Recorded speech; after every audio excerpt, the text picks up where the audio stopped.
सूर्यवंश के राजाओं की राजधानी है अयोध्या, और अयोध्या का मतलब होता है ना योध्या इति अयोध्या, जहां पर कभी युद्ध ना हो। उसको अवध भी कहते हैं। क्यों? ना वध इति अवध, जहां पर किसी भी निरपराध का वध ना किया जाए, वही अवध है। और अयोध्या के राजा हैं चक्रवर्ती सम्राट राजा दशरथ, और दशरथ के 3 पत्नियां हैं, कौशल्या, सुमित्रा और कैकेयी। ये 3 पत्नियां हैं उनकी। और बंधुओं, सब कुछ है, इतना बड़ा साम्राज्य है, पत्नी है, सब कुछ है राजा के जीवन में, लेकिन कमी है तो केवल इतनी कि संतान नहीं है। इसलिए राजा दशरथ सदैव थोड़ा दुखी रहते हैं। तो मैंने अभी क्या समझाया था, जब जीवन में कोई दुख हो तो किसको बताना चाहिए? गुरु और गोविंद को।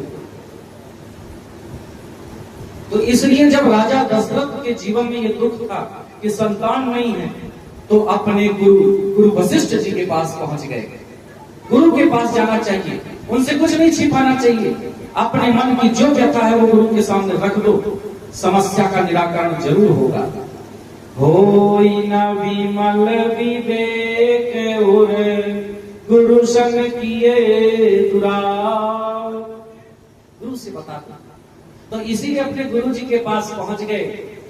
एक बार भूपति मन माही भय ग्लानि मोरे सुत नाही। गुरु गृह गयऊ तुरत महिपाला चरण लागी कर विनय विशाला। गुरु जी के चरणों में प्रणाम किया। बोले गुरु जी, बड़ी चिंता रहती है, सब कुछ है जीवन में पर संतान नहीं है। ऐसा लगता है कि सूर्य वंश का सूर्य कहीं मेरे बाद अस्त ना हो जाए। मेरे पितृ भी सोचते होंगे कि मेरे बाद उनको तर्पण करने वाला कोई नहीं होगा, हमारा वंश यही समाप्त हो जाएगा। गुरु जी, बड़ी चिंता रहती है, मेरे बाद क्या होगा इस वंश का।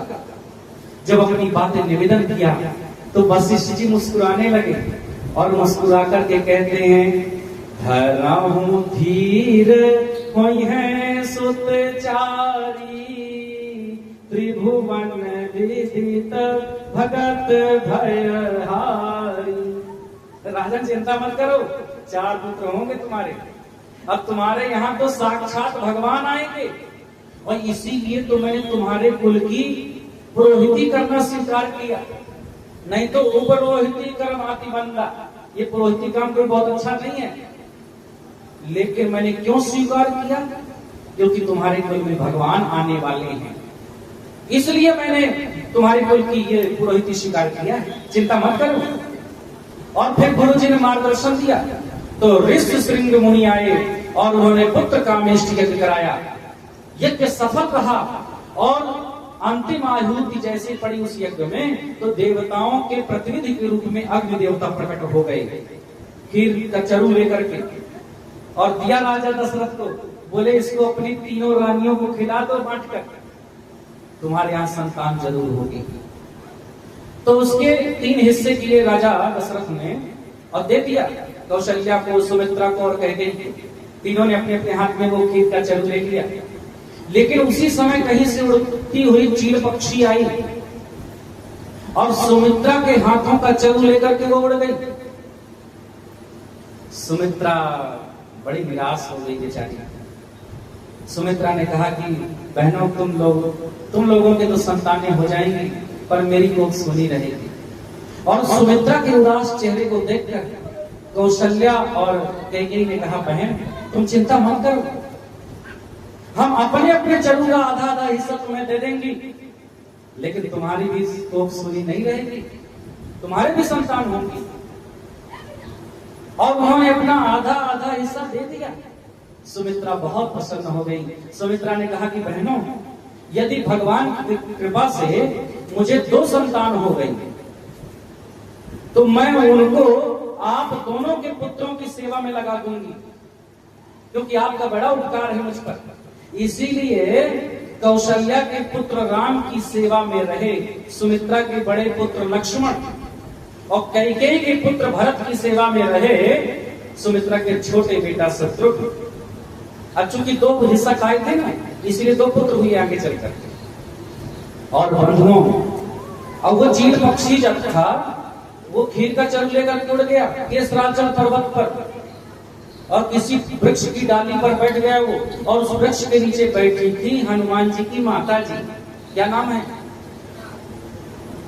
माता अंजनी बैठी थी, और भोलेनाथ का स्मरण कर रही थी। और उस चील पक्षी का मन कुछ बोलने का हुआ, तो जैसे मुंह खोला वो, तो वो खीर की चरु नीचे गिरा, और नीचे बैठी थी माता अंजनी और भोलेनाथ का स्मरण कर रही थी, वो हाथ में गिरा। तो भोलेनाथ का प्रसाद समझ के उन्होंने पा लिया। तो चूंकि भोलेनाथ का स्मरण करके पाया, इसीलिए भगवान शंकर के ही अंशावतार हनुमान जी उनके यहाँ प्रकट हुए। बोले हनुमान जी महाराज की। अब देखो, इस हनुमान जी के विषय में तो लिखा है कि शंकर सुवन केसरी नंदन, और लिखा तो ये भी है कि पवन तनय संकट हरण। तो शंकर जी के अंश हैं कि पवन देवता के पुत्र हैं कि केसरी जी के पुत्र हैं? तो सुनो, शंकर सुवन तो वो इसलिए हैं क्योंकि शंकर जी के ही अंशावतार हैं, इसलिए वो शंकर सुवन है। पवन तनय वो इसलिए हैं क्योंकि पवन देवता ने पाला है हनुमान जी को, और कभी कभी जन्म देने वाले पिता से भी ज्यादा महत्व उस पिता का हो जाता है जो पालन करता है। और केसरी नंदन तो इसलिए हैं कि माता अंजनी के पति हैं केसरी, इसलिए वो भी पिता। हनुमान जी की भी बड़ी महिमा है। अब देखो, पहली बार आपके बेनीपुर में आए हैं, कभी भगवान अवसर देंगे तो ये सब कथाएं और विस्तार से होंगी, आते रहेंगे, बड़ा आनंद आता है कथाओं में। हनुमान जी की भी बड़ी महिमा है। और उधर खीर का चरु पाया तो अब सबके गर्भ में भगवान के अंश आ गए। और बंधुओं, अब भगवान के प्रकट होने का समय आया। तो नवमी तिथि मधुमास पुनीता, शुक्ल पक्ष अभिजित हरि प्रीता। कौन सा महीना आ गया? चैत्र का महीना, शुक्ल पक्ष की नवमी तिथि, दिन था मंगलवार, और दोपहर में ठीक 12 बजे कौशल्या के यहाँ भगवान नारायण राम रूप से प्रकट हो गए। बोले रामचंद्र भगवान की। और राम जी प्रकट हो गए। तो देखो, भवन में केवल कौशल्या थी, दशरथ का पता नहीं, जो दशरथ कहीं बाहर थे, और द्वारपाल वगैरह सैनिक भी सब बाहर लगे थे। कक्ष में तो केवल कौशल्या थी। तो सबसे पहले भगवान को कौशल्या ने देखा। लेकिन भगवान जब प्रकट हुए तो चतुर्भुज रूप में प्रकट हुए। सशंख चक्रम सक्रिय कुंडलम सतीत वस्त्रम सरसीरुहेक्षणम सहार वक्षस्थल कौस्तुभस्त्रियम नमामि विश्वम शिरसा चतुर्भुजम। गदा शंख चक्र पद्म आदि धारण करके भगवान प्रकट हुए, 4 भुजाएं। भगवान ने कौशल्या को याद दिलाया कि तुमने पिछले जन्म में बड़ी तपस्या की थी, तुमने और तुम्हारे पति ने। मुझसे कहा था कि मैं पुत्र बन करके आऊं, सो मैं आ गया। माता कौशल्या ने कहा कि हमने तो पुत्र बन करके आने को कहा था, आप तो पिताजी बन करके चले आए। ऐसा कोई पुत्र होता है? 4 भुजा शंख चक्र गदा पद्मधारी, ऐसे थोड़ी कोई होता। अभी लोग जब पता चलेगा तो बधाई देने आएंगे, लोग देखेंगे आप छोटे से शिशु बन जाएंगे ना। माता ने जब बार बार कहा, लेकिन प्रभु ने कहा नहीं, हम तो जब जब आते हैं तो ऐसे ही आते हैं, हम ऐसे ही आते हैं, ये हमारा नियम है।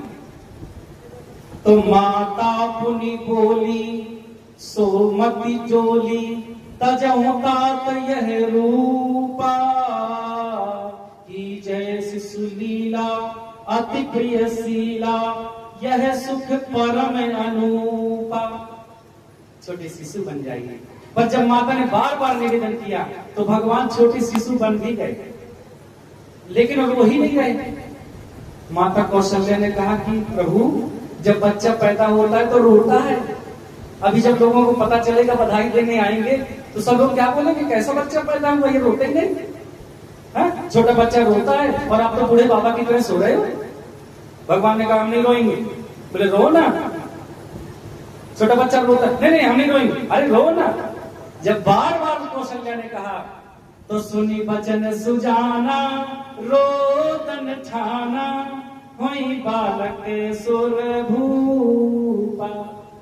अब माता ने जब बार बार कहा तो फिर राम जी ने भी रोदन ठान लिया, रोना शुरू। और रोना शुरू तो वहां द्वारपाल को पता चला, द्वारपाल से दशरथ को संदेशा पहुंचाया। अब बधाई देने वालों का तांता लग गया। अब राम पैदा हुए, उधर लक्ष्मण भी हुए, शत्रुघ्न भी हुए, भरत भी हुए, चारों भैया प्रकट हो गए। और बंधुओं धीरे धीरे उनका नामकरण संस्कार हुआ और धीरे धीरे वो बड़े होने लगे। फिर गुरुकुल अध्ययन करने भी गए, पर भगवान पढ़े पढ़ाए होते, उनको ज्यादा शिक्षा की जरूरत नहीं होती। गुरु गृह पढ़ने गए रघुराई, अल्पकाल विद्या सब पाई। कम समय में ही पूरा अध्ययन हो गया। फिर एक समय की बात है, विश्वामित्र जी आए राम और लक्ष्मण को मानने। भरत और शत्रुघ्न तो ननिहाल गए थे, बोले कि वो अपने पुत्रों को दे दीजिए। तो पहले तो राजा दशरथ ने मना कर दिया, पर वशिष्ठ जी के कहने पर दे दिया। तो राम और लक्ष्मण को लेकर विश्वामित्र जी चले, तो पहले ताड़का जी का उद्धार कर दिया। हाँ, फिर बीच में और राक्षस थे, सुबाहु तीक्ष्ण आदि करके उनका भी कल्याण किया। और उसके बाद कहां पहुंच गए, जनकपुरी। और जनकपुरी में हो रहा था सीता जी का स्वयंवर। राजा जनक ने संकल्प लिया था, उनके पास शिव धनुष रखा था। बोले जो वीर इस शिव धनुष को उठा करके प्रत्यंचा चढ़ा देगा उसके साथ मेरी बेटी का विवाह होगा। बड़े बड़े वीरों ने प्रयास कर लिया, लेकिन उसको कोई तोड़ना उठा तो दूर रहा, प्रत्यंचा चढ़ाना तो दूर रहा, उस शिव धनुष को कोई हिला तक नहीं पाया। सब निराश हो गए। राम जी भी वहां बैठे हैं, गुरु जी की आज्ञा से वहां पहुंच गए थे। गुरु विश्वामित्र जी पहुंचे, राम पहुंचे, लक्ष्मण पहुंचे, सब हार गए। और भगवान ने, गुरु जी ने जब इशारा किया राम से कि राम धनुष पर प्रत्यंचा चढ़ाओ, तो देखो अपनी मर्जी से कुछ नहीं करते, पर गुरु जी ने जब कह दिया तो राम जी उठ करके गए और प्रत्यंचा चढ़ाई, धनुष के 2 टुकड़े हो गए। अब यह निश्चय हो गया कि राम जी का विवाह होगा सीता जी से।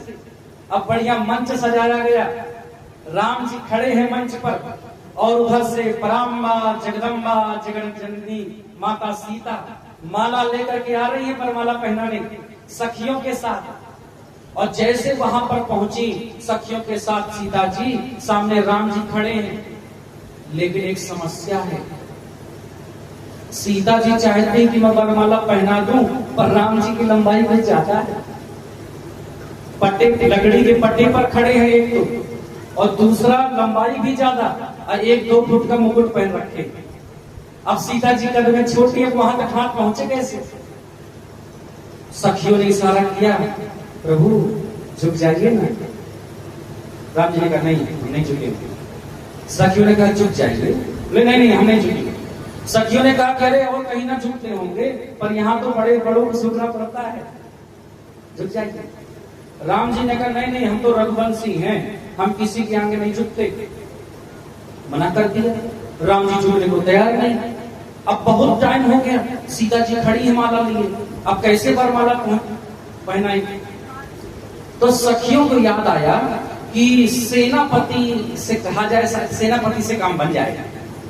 और सेनापति से उन्होंने कहा कि आप कुछ प्रयास करिए। अब सेनापति की क्या हैसियत थी वो राम जी को झुकने को कहेगा? लेकिन वो गया और उसने कहा कि प्रभु सीता मेरी बेटी जैसी है, बेचारी इतनी भारी माला लेकर के कब से खड़ी है यहाँ, उसका हाथ दुखने लगा होगा, आप झुक जाइए ना, बेटी को तकलीफ हो रही है। राम जी ने कुछ ध्यान ही नहीं दिया। राम जी ने ना हाँ कहा ना सेनापति की बात को ध्यान ही नहीं दिया। तो जब ध्यान नहीं दिया तो सेनापति को लगा क्या करें।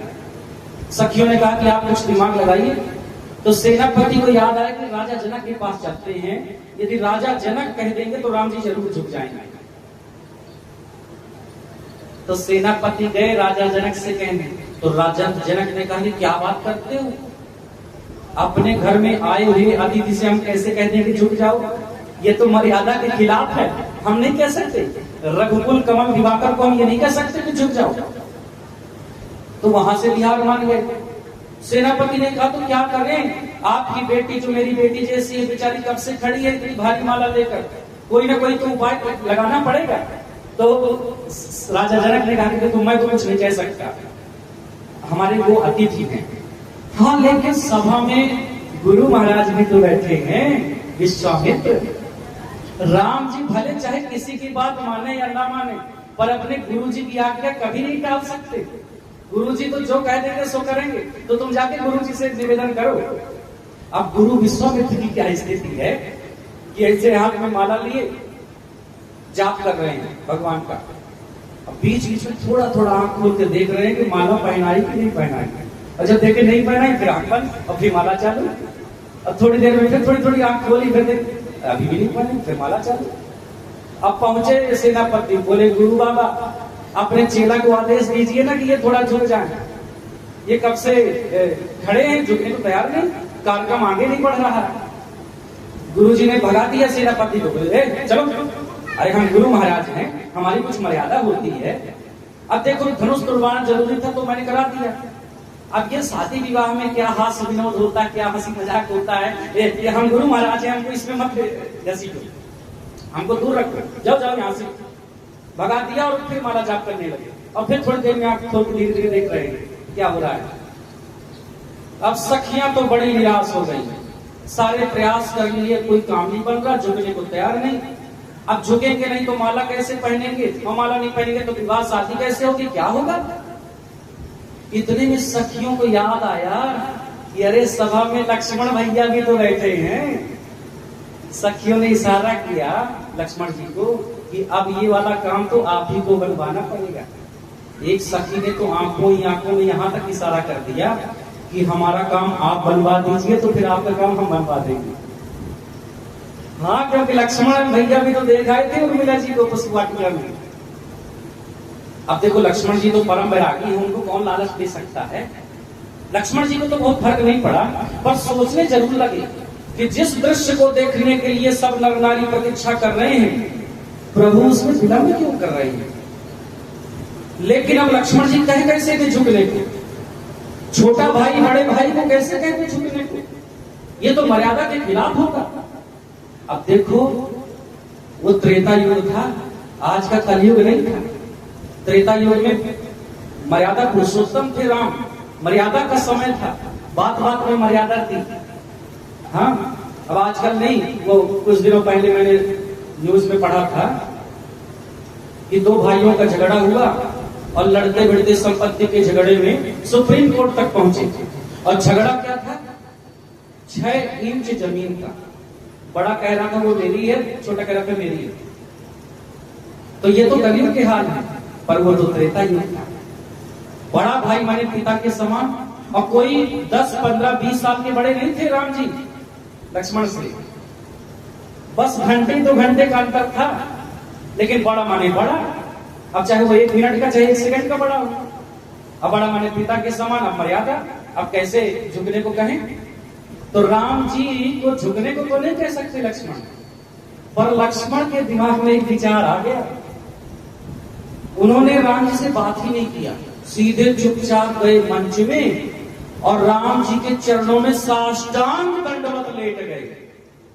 अच्छा ये बताओ, कोई व्यक्ति आपके पास आए और आपके चरणों में ऐसे साष्टांग लेट जाए अचानक से, तो हम लोग कहते हैं ना, अरे उठो भाई, बस बस बस, क्या कर रहे, बस बस बस बस, उठो उठो, कहते हैं ना। राम जी ने जब देखा कि ये लक्ष्मण अचानक से पैरों में कैसे लेट गया, क्या बात हो गई, कोई समस्या तो नहीं हो, क्या हो गया। बोले लक्ष्मण क्या हुआ, उठो। और माला वाला तो भूल गए राम जी, सीधे झुके लक्ष्मण को उठाने के लिए, लक्ष्मण उठो।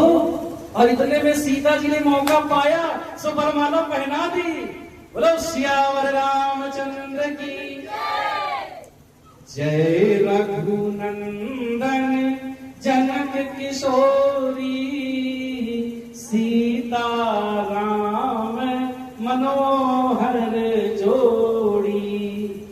अब कछु नाथ न चाहिए मोरे, दीन दयाल अनुग्रह तो। बड़ा सुंदर वो दृश्य था। फिर इसके बाद चारों भैया का एक ही मंडप, चार अलग अलग मंडप बनाए और एक ही मुहूर्त में विवाह हो गया, राम लक्ष्मण भरत शत्रुघ्न का।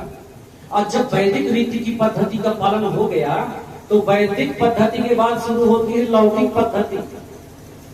उसमें ले जाया जाता है वर और दूल्हा को और दुल्हन को कोहबर में, वहां पर देवियों का पूजन किया जाता है। तो राम और लक्ष्मण को ले जाया गया, ये भाई लोग वहां गए और जब वहां पहुंचे तो मिथिला की जो सखियां थी सीता जी की, द्वार छेड़ के खड़ी हो गई, अंदर जाने नहीं दे रही। राम जी ने कहा कि हमें आगे जाने दीजिए। उन्हें कहा नहीं, नेंग लगेगा तब जाने देंगे। तो राम जी ने देखा कि हमारे पास तो कुछ नहीं। बोले हमें तो पता ही था कि रुपया लगता है, पैसा लगता है, यदि मालूम होता तो बाबूजी से लिए आते, हमारे पास तो कुछ नहीं। सखियों ने कहा नहीं नहीं, नेंग तो देना पड़ेगा, हाँ नहीं तो फिर गाली मिलेगी। आपके भक्त आपको बहुत सुनाते होंगे विष्णु सहस्त्र नाम, यदि हमको नेंग ना दोगे तो फिर हम सुनाएंगी गाली सहस्त्र नाम। हाँ, इसलिए नेंग तो देना पड़ेगा। अब देखो मिथिला की सखियों की महिमा भगवान जाने, वही जाने। अब जब उन्होंने कहा हमारे पास कुछ नहीं है ही नहीं तो हम कहां से दें, तो सखियों ने कहा अच्छा कोई बात नहीं, आपके पास नहीं है रुपया पैसा तो कोई बात नहीं, आप एक काम करिए, आप हमें अपनी माताओं के नाम ही बता दीजिए। 3 माताएं हैं ना आपकी, तो तीनों का नाम बता दीजिए बस, अब हम कुछ नहीं चाहिए। लक्ष्मण ने सारे में कान के पास आके बोला कि भैया माताओं का नाम मत बताना, इन सखियों का कोई भरोसा नहीं, क्या पता फिर नाम ले लेके गाली देना शुरू कर दे। तो ये बात सुन लिया सखियों ने, तो सखियों ने कहा नहीं नहीं, हम गाली नहीं देंगे, हम आपके सामने वचन देते हैं प्रभु, हम आपकी माताओं को गाली नहीं देंगे। और कन्या पक्ष वालों के लिए तो वर ही सबसे मूल्यवान होता है। हम आपके सामने वचन देते हैं कि हम गाली नहीं देंगे, आप नाम बता दीजिए। तो राम जी ने नाम बता दिया, कौशल्या, कैकेयी, सुमित्रा, बता दिया नाम। सखियों ने कहा कि लो कर लो बात, हमसे बोल रहे थे कि माताओं को गाली मत देना, और आपने तो अपने ही मुंह से अपनी माँ को गाली दे दी। राम जी ने कहा कि हमने कब गाली दी अपनी माँ को? बोले अभी अभी आपने अपने मुंह से तो गाली दे दी। बोले क्या कह दी थी? बोले आपने क्या कहा? कौशल्या, कैकेयी, अच्छा के और कई अलग कर दिया, कौशल्या, कैकेयी, सुमित्रा, यानी कौशल्या के कई सुंदर मित्र। बोले आपने अपनी मां को गाली नहीं दी? राम जी ने कहा हे भगवान, ये मिथिला की सखियां तो बड़ी चतुर हैं, कि कैसा कैसा गणित लगा देती है, इतना तो हमें पता ही नहीं था। सखियों ने कहा कि प्रभु आप गुरुकुल गए, आपने विद्या अध्ययन किया, हम तो पढ़ी लिखी नहीं हैं, यदि आप अपने माताओं के नाम में श्री और जी का प्रयोग कर देते तो हमें आज हंसी मजाक हास प्रयास करने का मौका नहीं मिलता। श्री कौशल्या जी, श्री कैकेयी जी, यदि आप ऐसा लगा देते तो हमें फिर ये मौका नहीं मिलता। तो इस प्रकार से हास्य विनोद हुए उस विवाह में। और बंधुओं, भगवान का विवाह संपन्न हुआ, भगवान सीता जी को लेकर के आए, और फिर बाद में बंधुओं ऐसी अनहोनी हुई कि फिर वनवास हुआ, वनवास गए, रावण आया, सीता हरण हुआ, भगवान ने राक्षसों का एक एक करके उद्धार किए, फिर रावण का उद्धार किए और सीता को लेकर के पुनः अयोध्या में आए और फिर राम राजा हो गए। बोले रामचंद्र भगवान की